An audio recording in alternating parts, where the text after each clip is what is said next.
욥기 32장 1절에서 마지막 22절까지 말씀입니다. 31장에서 욥이 자기 무죄를 맹세함으로 3장에서부터 시작된 지루한 논쟁은 이제 종지부를 찍게 되었습니다. 욥에게 남은 마지막 방법은 자기가 했던 모든 일을 하나님께 말씀드리고 나서 하나님 앞에 떳떳하게 서는 일입니다. 이제 하나님이 직접 나타나셔서 해명하지 않고서 욥의 문제는 해결될 기미를 보이지 않습니다. 자, 이렇게 해서 마침내 하나님께서 욥에게 직접 나타내시려는 그러한 찰나에 전혀 예상하지 못한 제4의 인물이 혜성처럼 나타나는데 그 사람이 바로 엘리후라고 하는 인물입니다. 엘리후는 욥기에서 거의 유일하게 히브리식 이름을 가진 인물로서 오늘 본문 2절 말씀을 보시면 엘리후가 어떤 인물인지를 이렇게 증거하죠. 람 족속 부스 사람 바라겔의 아들 엘리후, 이렇게 소개하고 있습니다. 성경에서 어떤 인물을 설명할 때 가문부터 말하는 사람은 사람들에게 알려진 집안임을 의미하죠. 그래서 엘리후의 이름의 뜻이 그분이 나의 하나님이라고 하는 뜻입니다. 그리고 그의 아버지 바라겔은 뜻이 하나님께서 복을 주셨다, 이러한 뜻을 가지고 있죠. 또한 엘리후가 람 종족이라고 하는데 람은 유다 지파 다윗의 조상 중에 람이 있었습니다.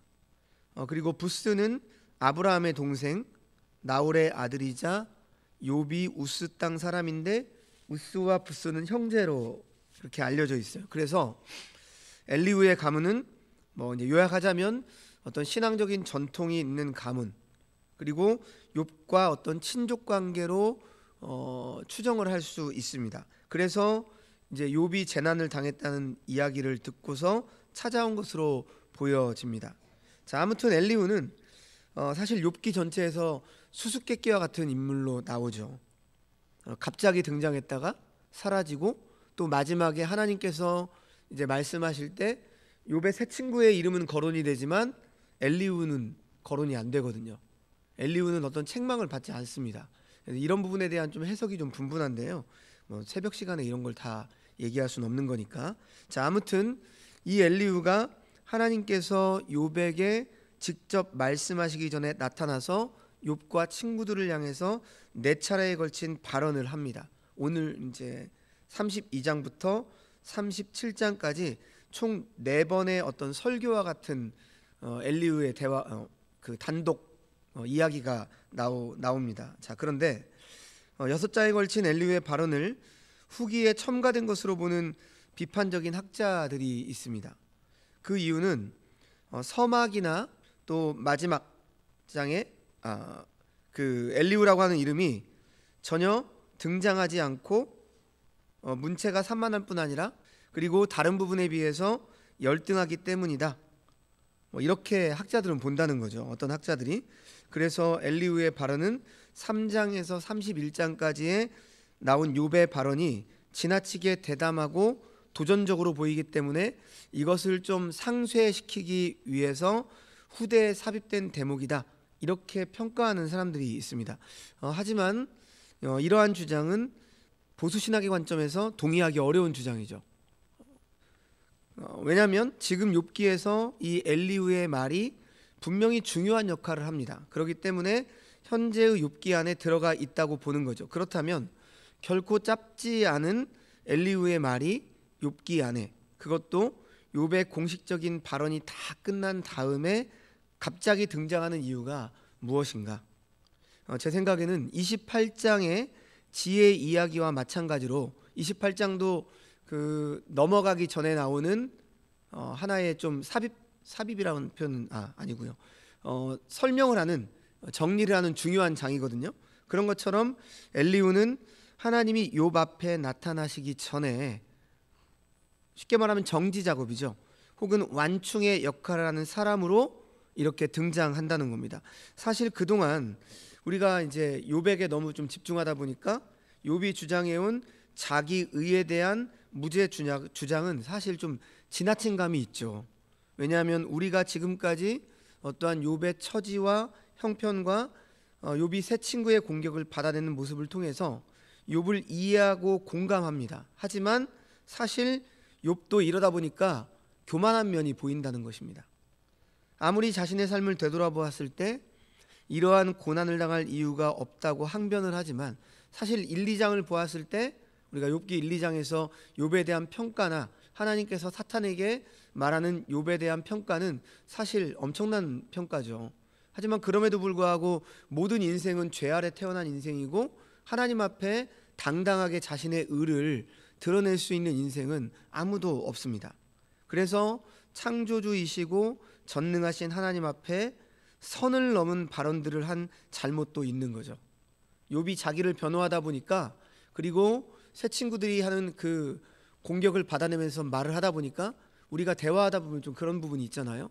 좀 언성이 높아지고 또 자기 주장을 계속 강하게 하다 보면 약간의 무리수도 두는 거죠. 그런 거와 비슷한 것처럼 지금 욥도 계속된 이 변론을 통해서 하나님 앞에서 어떤 선을 넘은 듯한, 그러니까 피조물이 마치 조물주에게 어떤 당당하게 무언가를 요구하는 듯한 그러한 잘못도 있어 보인다는 거죠. 그래서 이렇게 죽기까지 자신의 결백을 주장하는 욥이 이제 엘리후의 말을 통해서 좀 냉정해져서 어느 정도 흥분된 마음을 가라앉히기 전에 하나님을 대면할 때 하나님의 절대 주권과 욥의 절대 무죄의 주장이 서로 부딪히는 것을 막기 위해서 지금 엘리후가 등장하고 있는 겁니다. 더 정확하게 말한다면 욥의 좀 기세를 꺾기 위해서 욥이나 친구들의 친구도 아닌 제4의 인물, 즉 어느 정도의 거리와 냉정함을 확보한 엘리후를 등장시켜서 욥과 친구들의 이 발언에서 드러난 오류들을 교정하게 만드는 그러한 역할로 지금 엘리후가 등장한 거죠. 숨 돌릴 공간을 확보한다는 겁니다. 왜냐하면 38장에 이제 하나님이 나타나시니까요. 그 전에 엘리후가 욥과 새 친구들을 모두 다 비판하면서 뭔가 환기를 시키는 거죠. 냉정하게 보게 되는 거죠. 이런 의미에서 엘리후는 어떤 학자가 이렇게 표현을 했는데요. 마치 세례 요한이 예수님의 사역을 준비해 온 것처럼 하나님의 현현을 예비하는 다리 역할을 한다, 이렇게 평가를 하고 있습니다. 그러나 엘리후의 말이라고 해서 다 옳은 것은 아니죠. 32장에서 37장까지 나타난 엘리후의 말을 이제 앞으로 보겠지만 친구들이 이미 했던 말을 되풀이하는 경향이 좀 많고요. 또한 젊은 사람으로 좀 오만방자하게 보일 정도로 훈계일변되어서 실망과 좌절감을 안겨주기도 합니다. 자, 아무튼 오늘은 이제 사실 엘리후가 본격적으로 시작하기 전에 말을 하기 전에 나오는 포문을 여는 장이니까 좀 엘리후에 대한 설명이 좀 필요해서 말씀을 드렸고요. 자, 이렇게 이해를 하시고 오늘 본문을 좀 보겠습니다. 자, 오늘 본문 32장에서 37장까지 이제 엘리후의 변론인데요. 엘리후의 첫 번째 설교가 이제 32장, 그리고 내일 말씀이 33장까지인데 그 중에서 오늘 말씀은 엘리후가 어떤 인물인지 소개를 하고 있고요. 엘리후가 스스로 나설 수밖에 없었던 이유에 대해서 말씀을 하고 있습니다.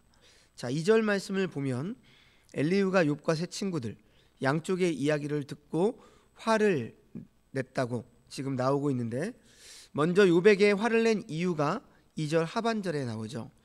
그가 욥에게 화를 내면 욥이 하나님보다 자기가 의롭다 함이요. 욥이 자신의 정당함, 자신의 결백을 주장하면서 점점 자기 의에 빠져가는 모습을 보게 되죠.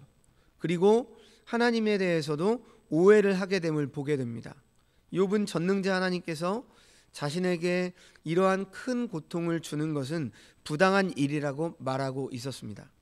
엘리후가 그러니까 이제 욥이 하나님보다 자신이 더 의롭다고 주장하는 길로 나아가고 있는 거죠. 이것을 보고 지금 엘리후가 화를 내고 있는 겁니다. 그리고 3절을 보시면 욥의 새 친구들에게 화를 낸 이유가 나오죠. 또 새 친구에게 화를 내면 그들이 능히 대답하지 못하면서도 욥을 정죄함이라. 세 사람은 욥이 하는 말에 대해서 합당한 대답을 하지 못합니다. 그러면서도 욥이 죄가 있다고 정죄를 하죠. 증거 없는 정죄를 한 것입니다. 자, 그리고 계속되는 4, 5절 말씀을 보시면 엘리후는 그들이 나이가 자신보다 많기 때문에 욥에게 말하기를 참고 있다가 세 사람이 대답이 없음을 보고 화를 냈다, 이렇게 말씀을 하죠. 엘리후는 욥과 세 친구 사이에 논쟁이 진행되는 동안에는 계속 참고 있었습니다. 그 이유가 무엇이죠? 4절에 자신이 나이가 어리다는 말을 했습니다. 6절 말씀도 보시면 나는 연소하고 당신들은 연로함으로 뒷전에서 나의 의견을 감히 내놓지 못하였노라. 욥과 세 친구가 자신보다 나이가 많았기 때문에 자신의 의견을 내놓지 못했다, 이렇게 말하죠. 나이 많음을 존중한 이유가 7절에 나와 있습니다. 내가 말하기를 나이가 많은 자는 말할 것이요 연륜이 많은 자가 지혜를 가르칠 것이라 하였노라. 엘리후는 세 친구들의 나이가 많음으로 지혜를 가르칠 것이라고 생각을 했죠. 그래서 연장자를 존중했습니다. 감히 논쟁에 끼어들어서 자신의 생각, 자신의 의견을 말하지 않고 지켜보았습니다. 존중해 준 거죠. 하지만 엘리후는 욥의 친구 세 사람의 말을 다 듣고 그들의 말을 들으면서 나이가 많다고 해서 모든 부분에서 지혜로운 것은 아니구나, 이것을 깨닫게 됐습니다. 여러분, 오래 살았다고 해서 자동적으로 지혜로워지는 것은 아니죠. 그렇죠. 물론 삶의 지혜, 살아가면서 훨씬 더 이제 연로하신 분들이 삶의 지혜에 대해서 많이 알고 있는 것도 사실입니다.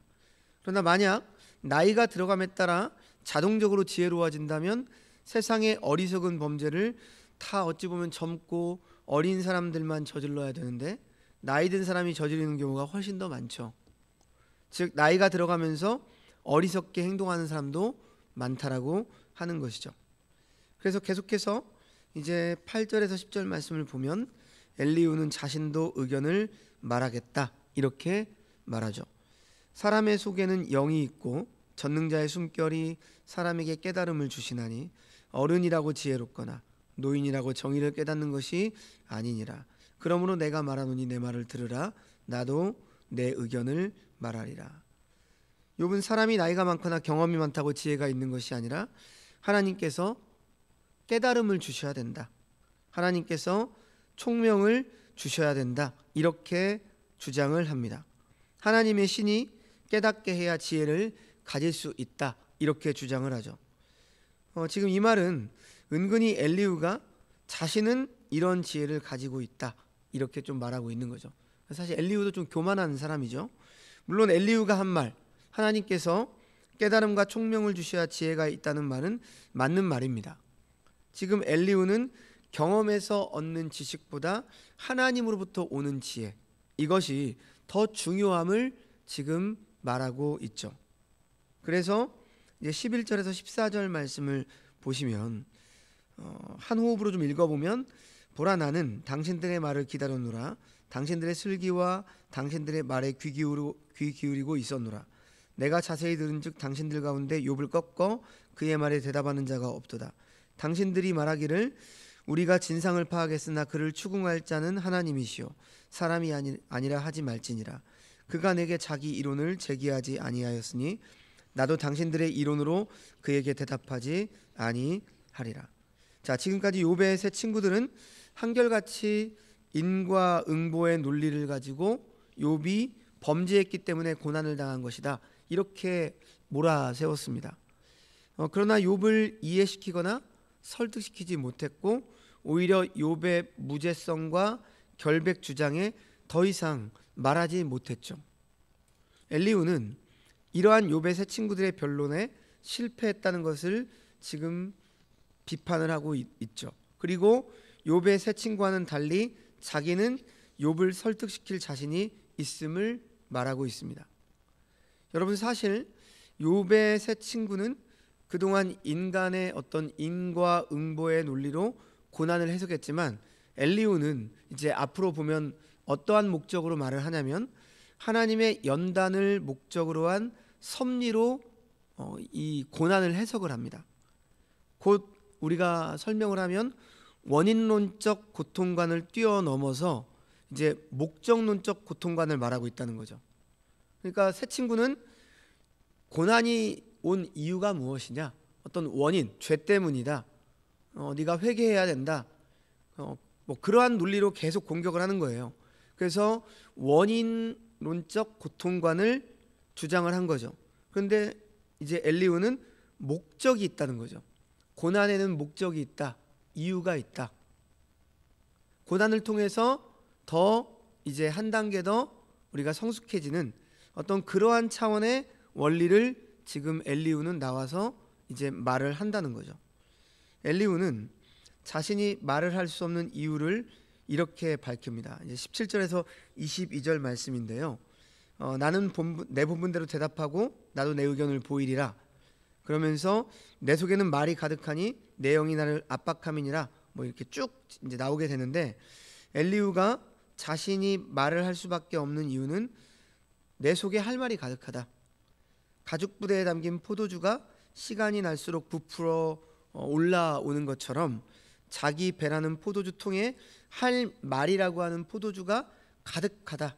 그래서 말을 하지 않으면 금방이라도 터질 것 같다. 이렇게 표현을 하고 있습니다. 그러니까 그동안 굉장히 참아온 거죠. 이 변론을 들으면서 굉장히 기다렸다가 내가 더 이상 말하지 않으면 내 배가 터질 것 같다. 이렇게 표현을 하는 겁니다. 그래서 자신이 말을 하지 않으면 자신의 말문이 막히게 될 것 같다. 이렇게 말하죠. 잘못된 욥의 새 친구의 변론과 욥의 자기의 주장 때문에 심경이 극에 달한 것입니다. 그는 새 친구의 주장이 인위적이고 허구적인 것으로 보았고 욥의 주장은 하나님을 모독할 위험이 있는 것으로 본 것입니다. 그래서 마지막 22절을 통해서 이제 엘리후는 사람의 귀에 듣기 좋은 말을 하려고 한 것이 아니라 하나님 앞에서 내가 바른 진리만을 말하고 실천을 하겠다. 이렇게 말하면서 이제 33장에 본격적으로 욥에게 엘리후가 이야기를 하죠. 자, 오늘부터 이제 37장까지 쉬지 않고 말하는 엘리후는 욥과 새 친구들의 그동안 크게 의식하지 못했던 차원들을 이제 생각해 볼 수 있도록 도와주고 있는데요. 바로 고난에 대한 교육, 훈련적, 목적론적 해석이란 말이죠. 하나님은 좋은 일만을 통하여 역사하지 않으시고 나쁜 일을 통해서도 계시하신다는 그러한 말씀입니다. 사실 고통을 받지 않았을 때에는 하나님의 음성에 귀를 기울일 수 없었는데, 의외로 우리는 인생 가운데 고통을 통해서 하나님의 뜻을 깨닫는 경우가 있죠. 이사야 선지자가 이른바 고난받는 종, 이사야 52장부터 55장까지 이 개념을 통해서 고난이 죄의 결과로서가 아니라 이스라엘 민족을 연단시키기 위한 교육적 방편에서 이사야 선지자는 해석을 하죠. 예수님께서도 나면서 소경된 사람이 자기 죄나 조상의 죄 때문이 아니라 하나님의 영광을 드러내기 위함이다. 이렇게 말씀을 하셨죠. 그래서 이러한 긍정적인 해석을 내리셨죠. 자, 고통에는 뜻이 있다는 거죠. 결국 이제 과거에 집착해 고통의 원인과 출처만 캐내는 것보다는 미래를 보면서 고통 속에서 이루시려는 하나님의 뜻을 헤아리는 것이 훨씬 바람직할 것이다. 엘리후는 이제 엘리후의 이야기를 통해서 우리가 이제 고난에 대한 시각을 좀 다르게 볼 수 있도록 성경은 지금 엘리후를 통해서 말씀하고 있는 거죠. 그리고 이렇게 해서 친구들이 물고 늘어진 인과응보론의 약점도 비켜갈 수 있게 하게 되는 것입니다. 자, 오늘 엘리후는 이 사건에 개입해서 무엇보다도 먼저 욥과 그의 친구들이 문제로부터 한 걸음 좀 뒤로 물러나서 문제의 본질이 무엇인지 객관적으로 바라보도록 만들고 있습니다. 그래서 엘리후는 먼저 욥이 논쟁에서 하나님보다 자기를 의롭다라고 한 것에 대해서 책망을 했고요. 그리고 다음으로 새 친구들에게 대해서도 논증할 수도 없는 말을 가지고 근거 없이 욥을 정죄한 것에 대해서 책망을 했던 것이죠. 자, 우리도 오늘 말씀을 통해서 엘리후의 이 이야기를 통해서 우리의 삶을 좀 돌아봐야 됩니다. 물론 우리는 욥과 같은 사람은 아니죠. 그래서 우리가 어떤 고통과 고난을 당하는 이유가 있을 수도 있을 겁니다. 우리가 뭔가를 잘못했기 때문에 고난을 당할 수도 있고 이유가 있겠죠. 하지만 이유 여하를 막론하고 우리가 이 고난의 문제를 가지고 하나님 앞에 기도할 때 때때로 욥도 토로하고 있습니다만, 그러다 보면 어느 순간 우리의 위치를 좀 망각할 때도 있고, 그래서 하나님 앞에 너무나 항변하고 하나님 앞에 따지다 보면 우리의 위치를 좀 망각할 때가 있다라고 하는 것이죠. 그래서 이 엘리후의 말을 통해서 우리 또한 어느 순간 나의 의로움을 하나님 앞에, 그리고 나의 좀 당당함, 이러한 것들을 하나님 앞에 서슴지 않고 말을 할 수 있다라고 하는 거죠. 이런 부분에 대한 우리가 성찰이 좀 필요하고요. 그 다음 이제 새 친구들에 대해서 지금 책망하는 것처럼 우리도 다른 이들을 어떤 그 삶을 평가하고 이런 것들을 통해서 그 근거 없이 욥을 정죄한 것처럼 우리 또한 다른 이들을 근거 없이 정죄하는 그러한 언행을 그쳐야 된다. 좀 이런 것들을 좀 우리가 적용을 할 수 있겠죠. 그리고 엘리후의 이런 책망을 통해서 그들은 논쟁으로 인해서 잃어버렸던 문제의 본질과 자신들의 모습을 되찾게 되었습니다. 그리고 이렇게 함으로 그들은 하나님의 임재를 맞이할 준비를 이제 서서히 하는 것이죠. 그래서 오늘 말씀을 통해서 우리가 욥에게 책망한 그러한 내용과 또 새 친구들에게 책망한 그러한 내용을 좀 살펴보면서 우리 자신을 좀 돌아봐야 될 것 같고요. 그렇다고 해서 엘리후의 말이 전적으로 옳진 않아요. 그런 것들을 좀 보면서 앞으로 우리가 엘리후의 좀 말을 귀 기울이면서 또 하나님께서 주시는 또 뜻을 깨달아 알 수 있는 우리가 되어야 될 것입니다. 오늘 말씀을 통해서 우리의 삶을 돌아보고 우리의 언행을 돌아보고 또 우리의 기도를 돌아보는 저와 여러분이 되시기를 주님의 이름으로 축원합니다. 기도하겠습니다. 하나님 아버지, 우리에게 일어나는 모든 일과 상황을 바른 원리에 의해서 해석하고 이해해야 바른 삶을 살아갈 수 있습니다. 그런데 그러한 지혜는 오늘 엘리후의 말처럼 사람에게 배운 지식이나 경험에서 터득한 그러한 것이 아닙니다. 그런 것으로는 지혜가 부족합니다. 하나님과 하나님이 행하시는 일들을, 곧 세상과 우리 자신에게 일어나는 모든 일에 대한 바른 이해가 있으려면 참 지혜가 있어야 되는데, 바로 참 지혜는 하나님의 말씀으로부터 나온다는 사실을 다시 한번 우리가 깨닫게 하여 주시옵소서. 그래서 늘 말씀에 창념하고 말씀을 근거 삼아 기도함으로 하나님이 주신 지혜를 얻으며 우리에게 허락하신 고난을 통해서 하나님께 더욱더 다가가게 하여 주시옵소서. 우리의 인생에 맞이하는 고난과 고통 속에서 하나님 앞에 부르짖을 때 때때로 우리는 정말 우리의 의로움을 당당하게 이야기할 때가 있습니다. 그러나 우리가 언제나 하나님 앞에 겸손하게 정말 기도하는 그러한 또 우리의 모습으로 되돌아보게 하시고, 그래서 언제나 하나님이 우리와 함께 하심을 또한 깨닫고 기도하는 그러한 하나님의 사람들 될 수 있도록 인도하여 주옵소서.